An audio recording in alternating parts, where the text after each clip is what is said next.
Puchestaniat text. Smoke rolled black over the river valley, and the whole town stood barefoot in the cold dawn, watching the boarding house collapse into embers. Children shivered without coats, mothers wept over nothing left to hold, and from the ridge above, a single wagon came rattling down, stacked high with 300 wool blankets nobody had ever wanted to buy. 3 years earlier, Annie Rook stood at the fence with a newborn lamb cradled against her chest. Daniel watched her hum to it, and the neighbor leaning on the post shook his head. "You feed a thing, you ought to eat it eventually," the man said. "That's just sense." Annie smiled without looking up. "Some things are worth more kept alive than sold dead," she answered softly. "You just can't always see the worth on the day you decide." The neighbor laughed and walked away. The Rook homestead sat 2 miles east of Belrow Crossing, a frontier town of maybe 200 souls tucked along a bend of the Oregon River country. In 1890, most families thereabouts ran cattle or grew wheat, and the ones with sheep raised them for mutton, selling the meat in autumn when the market men came through with their ledgers and their scales. Daniel Rook, 34, was a quiet man with sun-cracked hands and a slow, deliberate way of speaking. He had come west with little more than a wagon and a stubborn idea. Annie, his wife of 4 years, was 26, quick-fingered and quicker-witted, the kind of woman who could mend a fence and a torn heart in the same afternoon. Together they kept 300 sheep, not for meat, for wool. This made them a curiosity and then a joke. Every spring Daniel sheared the flock, and every spring Annie carded and spun the fleece into yarn through the long nights, her spinning wheel whirring by lamplight while Daniel built drying racks, looms, and woven storage baskets out in the shed. She sewed thick wool quilts, dense and warm, the sort that could hold heat through the meanest January. They stacked them in the wool shed, row upon row, soft and waiting. 300 sheep, and not a one for the pot, chuckled Hollis Pratt, who ran the general store. Daniel Rook's got a barn full of blankets and a head full of feathers. The townsfolk repeated it like a song. Folks would tip their hats and hide their grins. A few of the kinder ones, like the widow Mrs. Aldridge, simply worried aloud that the Rooks would never get ahead being so soft-hearted. But Daniel and Annie did not run their sheep to slaughter.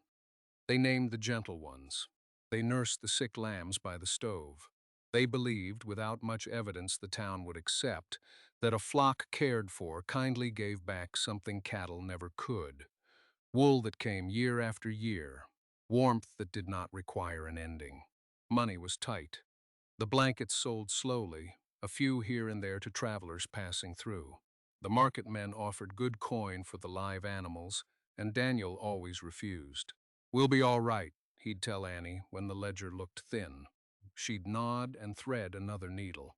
What neither of them knew was that the dry season coming would be the worst in 20 years, and that everything the town had laughed at was about to matter more than anyone could imagine.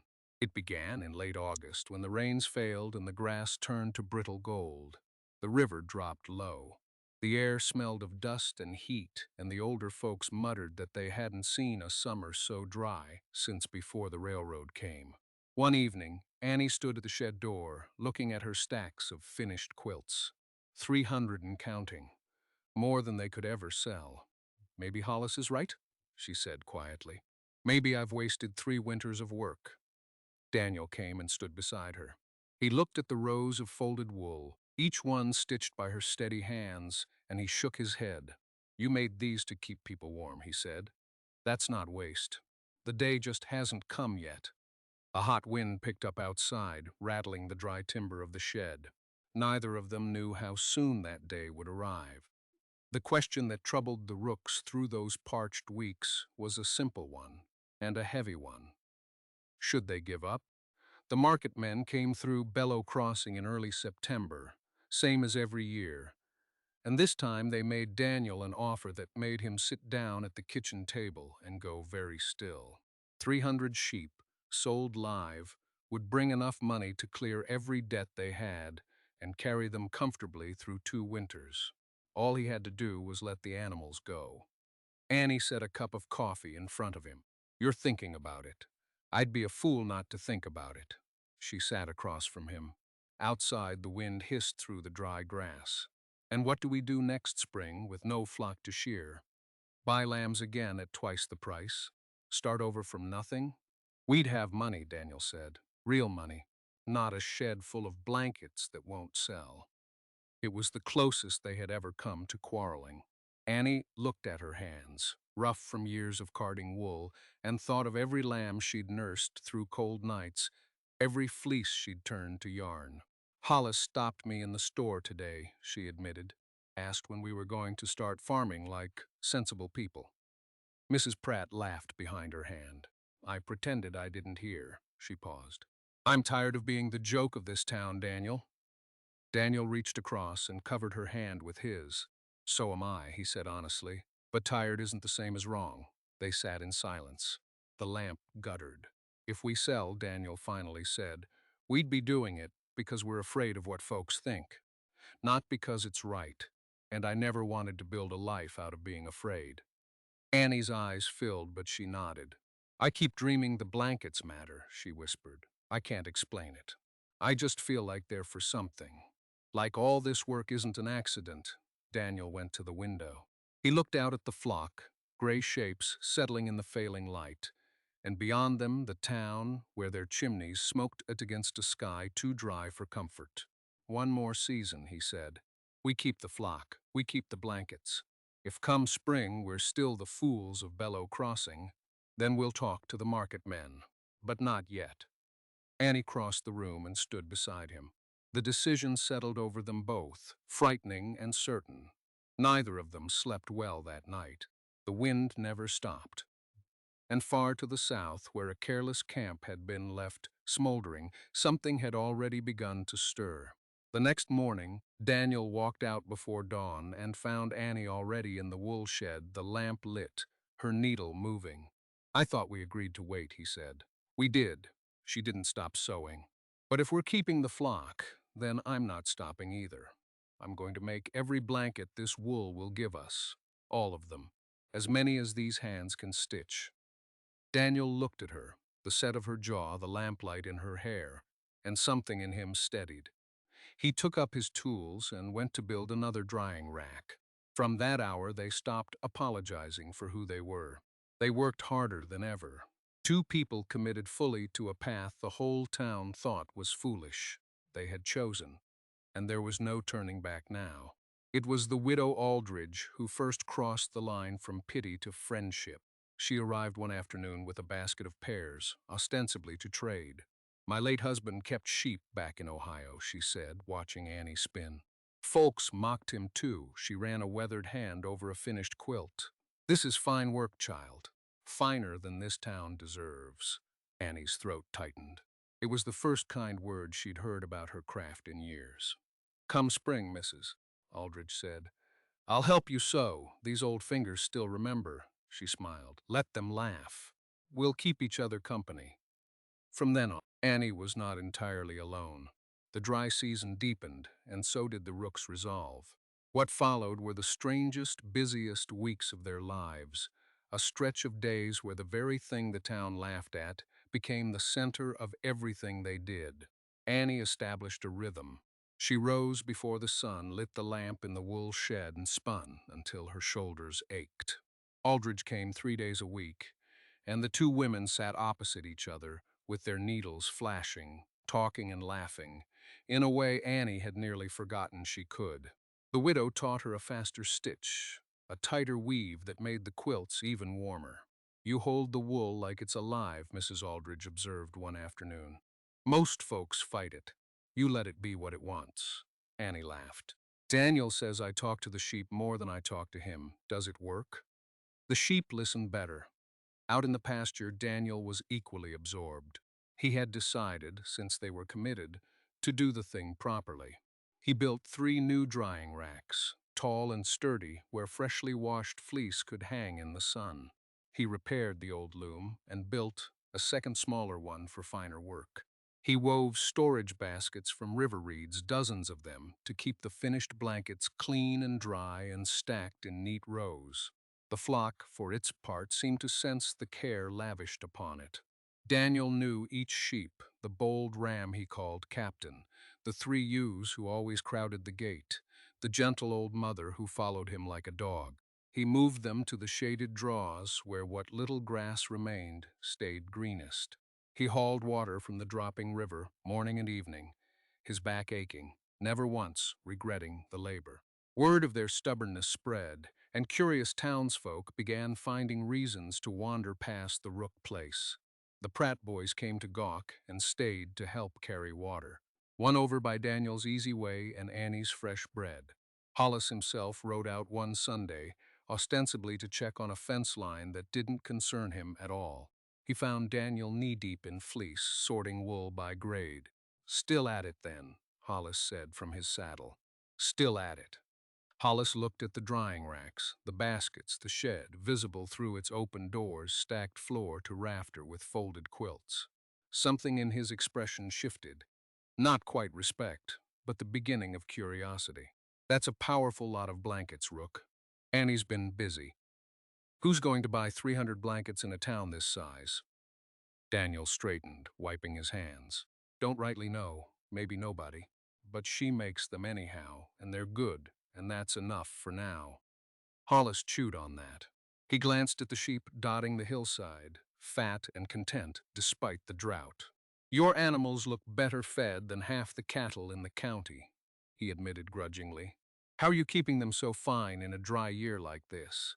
And so Daniel told him about the shaded draws, the careful rotation, the hauled water, the attention to each animal. Hollis listened despite himself. When he rode off, he didn't laugh. That alone felt like a victory. Inside, the work took on an almost joyful quality. Annie began experimenting, dyeing some of the wool with onion skins for a soft gold, with crushed berries for a dusty rose. She sewed patterns into the quilts, a running border of leaves, a center medallion, small flourishes that turned utility into something close to art. Mrs. Aldridge clucked over each one. "You ought to charge double for these," the widow said. "City folk would pay a fortune." "City folk are 100 miles away," Annie said, but she tucked the idea away. On the warm evenings, when the day's labor was done, Daniel and Annie sat together on the porch and looked over what they'd built. The flock settled on the hillside, the shed brimming with their winter's work, the drying racks standing like sentinels against the gold and orange sky. "We're either the smartest fools in Oregon," Daniel said one night, "or the most foolish." Annie leaned against his shoulder. "Maybe there's no difference some days." They had no buyers. They had no certainty. The debts still loomed, and the market men's offer still hung in the air like an unanswered question. By every measure the town used to judge a person, they were failing, and yet they had never been happier. There was something pure in doing work you believed in tending living things with care, in watching a useless-seeming pile of blankets grow taller by the day.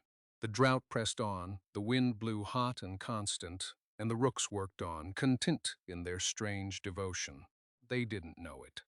But the wind was carrying more than dust.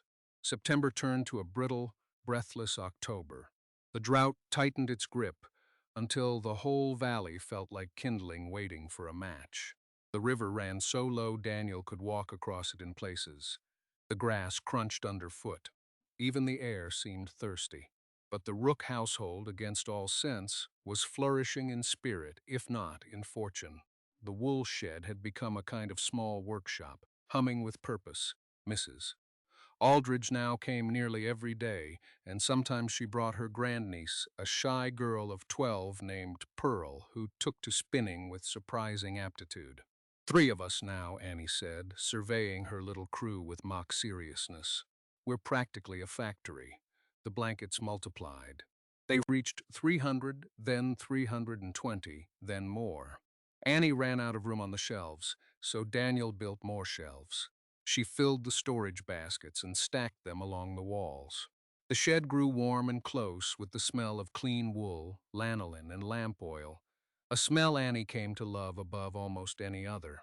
And slowly, almost without noticing, the Rooks began to win the town over in small ways. When the Hendry baby took sick with a chill that autumn, Annie sent over one of her warmest quilts without a word of charge. Mrs. Hendry returned it a week later, washed and folded, with tears in her eyes and a jar of honey in her hands. "It broke the fever," she whispered. "I don't know how, but it did. The doctor said keeping him warm was half the cure." When old Mr. Crane's roof leaked in an early rain and soaked his bedding through, Annie brought him 2 blankets and refused payment. "You'd do the same," she told him, though they both knew most folks wouldn't. Daniel, too, found his standing shifting. His knowledge of keeping animals healthy through hardship proved valuable, and ranchers who had mocked him now rode out quietly to ask his advice on water and grazing. He gave it freely, never gloating, and the men went away thoughtful. Hollis Pratt, of all people, became something like a friend. He took to riding out on Sundays, and he and Daniel would lean on the fence and talk of weather and worry. One Sunday he brought his wife, who had laughed loudest of all behind her hand, and Mrs. Pratt walked through the wool shed with her mouth slightly open. "Why, these are beautiful," she said, surprised into honesty. She lifted a gold-dyed quilt with the leaf border. "I've not seen the like, even in the catalogs. Annie Rook, you've a real gift." Annie flushed with a pleasure she tried to hide. "They're only blankets." "They're not only anything," Mrs. Pratt said firmly, and bought one on the spot for $1 more than Annie asked. It was the first sale to a Bellow Crossing family.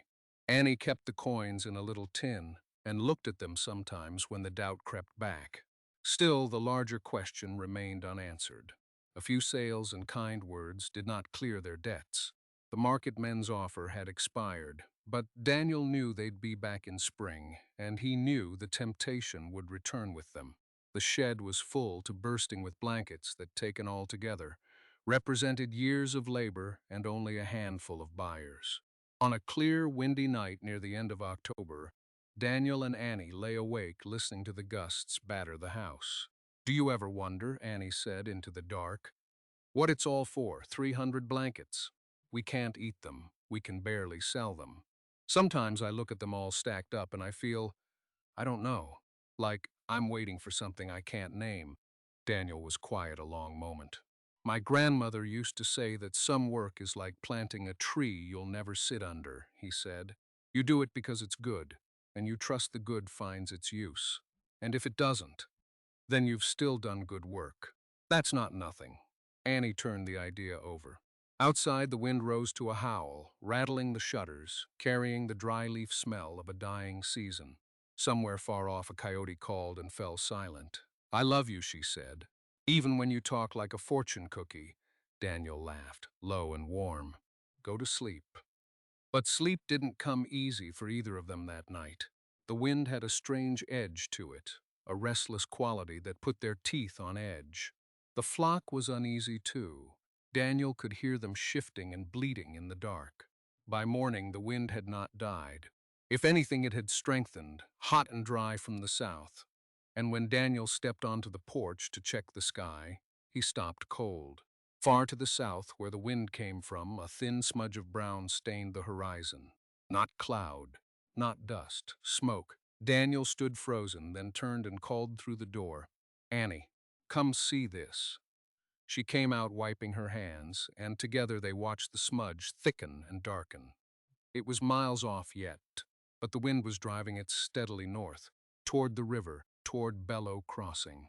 "That's a brush fire," Daniel said slowly, "a bad one, and it's headed for the town."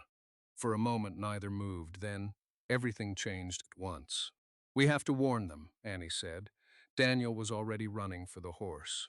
"Get the flock to the river draw, the wet ground, then come to town. Bring water, bring whatever we've got." He swung into the saddle. "Annie, the blankets."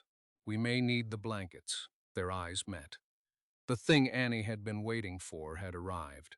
Daniel rode hard for Bellow Crossing, the wind shoving at his back, carrying the smell of burning sage and the distant crackle of flame. By the time he reached the main street, others had seen it too. The town was already stirring into panic. "Fire!" he shouted, reining up before the general store. "Brush fire from the south, moving fast." "Hollis, sound the bell." Hollis Pratt took one look at the horizon and bolted for the church, where the bell began to toll its frantic warning. Doors flew open. Men ran into the street, women clutched children, and for a few terrible minutes there was nothing but confusion. Shouted questions, conflicting orders, the rising roar of wind. Daniel forced calm into his voice. He'd faced fire before on the journey west. "Listen to me. We make a stand at the river, wet down the buildings, clear the brush between here and the grass. Anyone with a barrel, fill it. Anyone with a shovel, dig a break." His steadiness cut through the panic.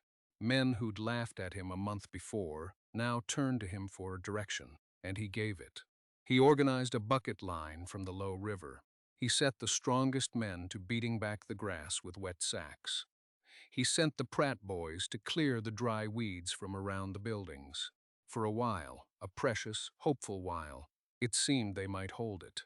The fire crested the southern rise in the early afternoon, a low orange wall pushing a tower of smoke ahead of it. The heat reached them before the flames did, a dry oven blast that stung the eyes and cracked the lips. Embers rode the wind, settling on roofs, in the street, on shoulders. The men beat them out as fast as they fell. Annie arrived in the wagon, having driven the flock into the wet river draw, where the green grass and damp ground would protect them. She'd loaded the wagon bed with water barrels and, on instinct, a dozen of her quilts. She threw herself into the bucket line beside Mrs. Aldridge, who had come despite her years, the two women passing pails hand over hand. The town fought. They fought with everything they had, buckets and shovels and wet sacks and prayers. The river break held the main wall of fire back from the heart of town, turning it east along the grass. But fire is a cunning thing, and the wind was its ally. A single ember, lofted high on a gust, drifted over the bucket line and the wet sacks and the desperate men. It sailed across the river break entirely and landed on the cedar shingle roof of the boarding house at the north end of town, the tallest building in Bellow Crossing, and the driest, its old shingles baked to tinder by the long drought. No one saw it land. By the time someone smelled the new smoke, the roof was already burning. "The boarding house," a woman screamed. "It's caught," Daniel spun. The boarding house sheltered 6 families who'd lost farms to the drought, plus travelers and the 2 schoolteachers. More than 30 people's worth of belongings, beds and winter stores, all under one roof. And that roof was now a sheet of flame. He ran for it, others on his heels, but the heat drove them back from the door. The dry old building went up with terrible speed, the fire feeding on years of sun-cured timber. They could only get the people out, and thank God, everyone got out, herded into the street coughing and weeping, watching their shelter consume itself. There was no saving the building. Daniel knew it the moment he saw the flames pour from the upper windows. He turned his energy to keeping the fire from spreading further, to soaking the buildings on either side, to making sure the boarding house burned alone. In that, he succeeded. The river break and the frantic labor of the whole town finally turned the main fire back on itself near dusk. When the wind at last began to die, the grass smoldered, the danger passed, but the boarding house was gone. And as the exhausted, soot-blackened townsfolk gathered in the street in the failing light, the full weight of what they'd lost began to settle over them. The fire was out, but the night that followed was its own kind of disaster. The temperature dropped the way it does in high country after a hot day, the heat fleeing skyward and leaving a sharp autumn chill behind. And the people of Bellow Crossing, soaked from the bucket lines, exhausted past speech, blackened with soot, had nowhere warm to go. The boarding house was a smoking ruin. 6 families had lost everything: their beds, their blankets, their clothes, their winter stores. The travelers had lost their trunks. The 2 schoolteachers stood in the street with nothing but the wet clothes on their backs. And the cold was coming down hard, Mrs. Hendry's baby, the same child Annie's quilt had warmed through a fever, began to cry, a thin, miserable wail in the dark. Old Mr. Crane shivered violently, his teeth chattering, far too old to take a cold night soaked through. The children huddled against their mothers, lips going blue. Hollis Pratt threw open his store and gave out what he had. A few horse blankets, some bolts of thin cotton, every coat on his shelves. It wasn't a fraction of enough. There were more than 30 people without shelter, and the night turning bitter. "We'll freeze," someone said, and it wasn't an exaggeration. "Half these little ones will take sick. We've nothing to keep warm with. It all burned." The doctor moved among them, grim-faced. "I've got two with the start of a chill already," he told Hollis quietly. "That baby and the Pratt girl. If we can't get folks warm and dry tonight, by morning we'll have real sickness on our hands. Maybe worse for the old ones and the small ones." A despair settled over the crowd, worse than the fire itself. They had survived the flames only to face a long, killing cold night with nothing to wrap themselves in. The wheat farmers had no spare bedding. The cattle ranchers had given what they could. The store was emptied. There simply was not enough warmth in all of Bellow Crossing to go around. Daniel and Annie stood at the edge of the crowd, soot-streaked and weary, and they looked at each other. Neither of them spoke. Neither of them had to. Annie thought of the wool shed, 2 miles east, stacked floor to rafter with more than 300 quilts. Thick wool quilts, dense and warm, the warmest things in the county. The very blankets the whole town had laughed at. The useless work of 3 foolish winters, the things no one had wanted to buy. She thought of every night she'd spent doubting that work, every joke at her expense, every time she'd looked at those endless stacks and felt the cold weight of waste. Like I'm waiting for something I can't name this. She had been waiting for this. "Daniel," she said, and her voice shook. "The blankets." He was already nodding, already turning toward the wagon. "Get the team. We'll bring everyone."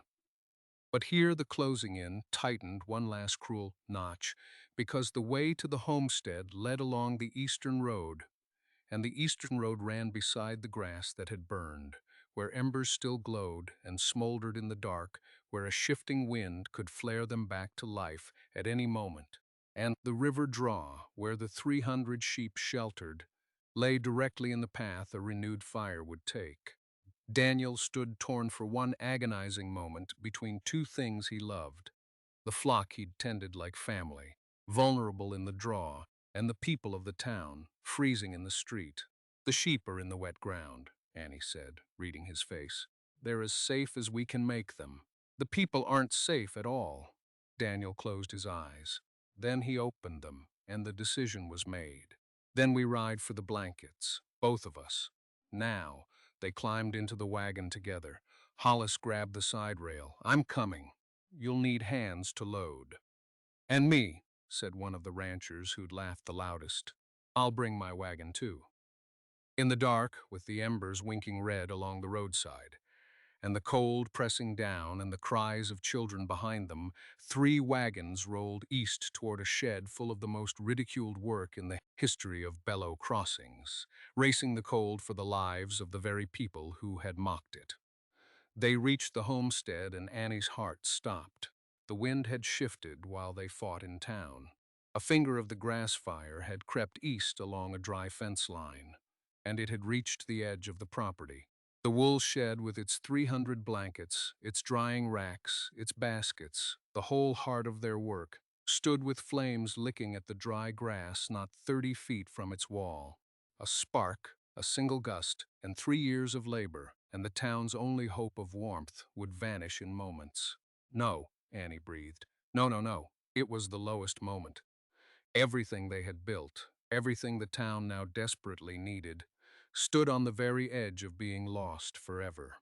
For one paralyzing instant, Daniel and Annie sat frozen in the wagon, staring at the flames creeping toward everything they had made. Annie's mind reeled. It was too cruel. To have spent 3 winters spinning and stitching, to have endured every laugh and every doubt, to have finally understood what all that work was for, only to watch it burn 30 feet from salvation, with freezing children waiting in town behind them. She thought of the baby crying in the dark. She thought of old Mr. Crane shivering. She thought of the gold-dyed quilt with the leaf border, the rose one, every stitch she'd ever set. all of it about to turn to ash and smoke. "It can't end like this," she whispered. "It can't. Not when they finally need it. Not when it finally means something." Daniel's hands trembled on the reins. Everything in him wanted to despair, to accept that the world simply didn't reward gentleness, that the cynics had been right all along, that mercy and patient work were luxuries the frontier burned away. But then he looked at Annie's face in the firelight, the same face that had hummed to a newborn lamb 3 years ago, the face that had never once stopped believing that the blessed were for something. And he remembered his grandmother's words. "You do the good, and you trust the good finds its use." The good had found its use. It was right there, 30 feet away, and he would not let it burn. Something hardened in him. Something rose. "The water barrels," Daniel roared, leaping from the wagon. "We've still got the barrels from the bucket line. Hollis, the shovels. We make a break, right here, right now." Suddenly there was no despair, only motion. The 3 wagons emptied of men. Daniel seized a barrel and flung water across the dry grass between the flames and the shed wall. Hollis and the rancher dug furiously, scraping a bare earth line. Annie beat at the creeping fire with a wet sack, the same way they'd fought in town. They would not lose it. Not the blankets, not the work, not the proof that their way of living mattered. They fought. They fought the fire at the shed wall like people who possessed, and this time they had everything they needed and everything to lose. Daniel emptied barrel after barrel across the dry grass, soaking a wide strip of earth between the flames and the wooden wall. Hollis and the rancher, a broad-shouldered man named Becker who had laughed loudest of anyone at the Rook's Folly, dug a firebreak shoulder to shoulder, their shovels biting into the dry soil, throwing up a bare line that fire could not cross. Annie and Pearl, who had ridden out with them, beat at the encroaching flames with wet sacks, smothering the creeping edge inch by inch. The wind, which had been their enemy all day, finally turned merciful. As the sun's last light died, the gusts settled into stillness, and the fire at the fence line, starved of wind, blocked by water and bare earth, guttered, shrank, and went out. A last orange tongue licked the grass and died with a hiss. The wool shed stood, untouched, whole.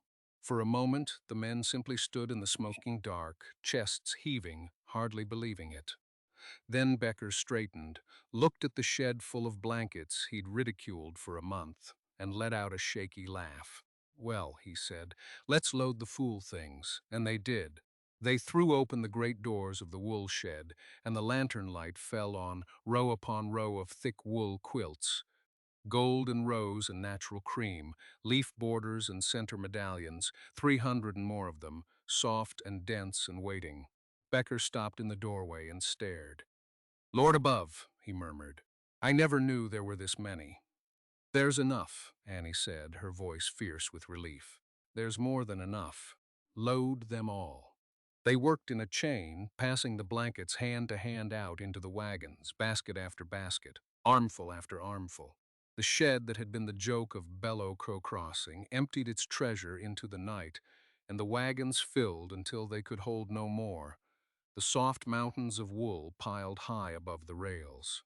Then they raced back, 3 wagons thundering west along the eastern road, the embers along the roadside winking out now in the cooling dark, the river draw safe and the flock.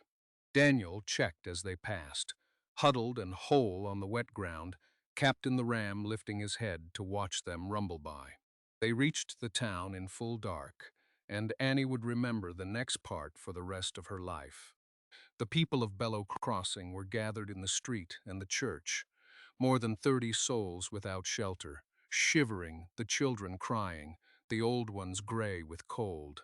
The doctor moved among them with his grim face, and then the wagons rolled in, and Daniel stood up in the lead wagon and called out into the dark. "We've got blankets, wool blankets, the warmest in the county, enough for every soul in this town. Come and take them. Take as many as you need." For a moment, no one moved, not understanding. Then Annie lifted a great gold quilt from the pile and shook it open, and the lantern light caught it, soft and thick and beautiful, and she walked straight to Mrs. Hendry and wrapped it around the woman and her crying baby. The wails stopped. The baby, swaddled in deep warm wool, hushed and quieted against its mother's chest. Mrs. Hendry began to weep. It's the same. It's like the one that broke his fever. Oh, Annie, Annie. And then they came. The whole town surged forward, and Daniel and Annie and Hollis and Becker and Pearl and Mrs. Aldridge stood in the wagons and handed out blankets as fast as their arms could move. They wrapped the old people first. They wrapped the children. They draped quilts over shivering shoulders and tucked them around small bodies and pressed them into grateful, trembling hands.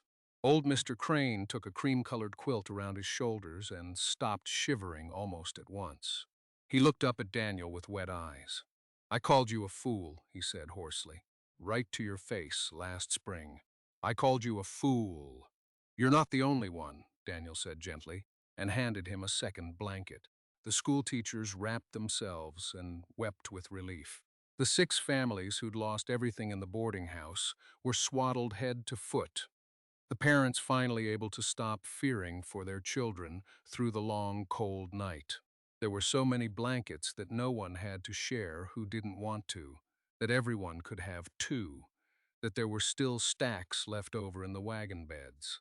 Hollis Pratt stood in the middle of the street, a blanket over his own shoulders, and looked at the scene around him. A whole town wrapped in wool, warm and safe in the wake of disaster. Every single one of them saved by the work he had mocked harder than anyone.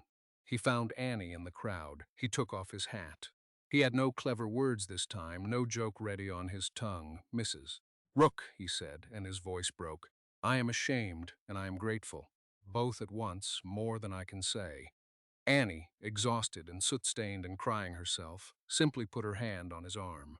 "You came to load the wagons," she said. "That's what matters. You came."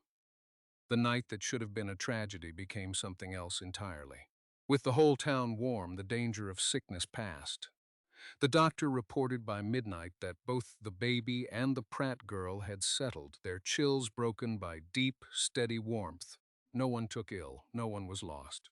The cold, which had threatened to finish what the fire started, was simply defeated by 300 blankets that nobody had wanted to buy. As the deep hours came on, the people settled into the church and the surviving homes, wrapped in rook wool, and slept. And Daniel and Annie sat together on the church steps, a single quilt around both their shoulders, watching the embers of the boarding house finally die to gray ash under a sky thick with stars. "You were waiting for something you couldn't name," Daniel said quietly.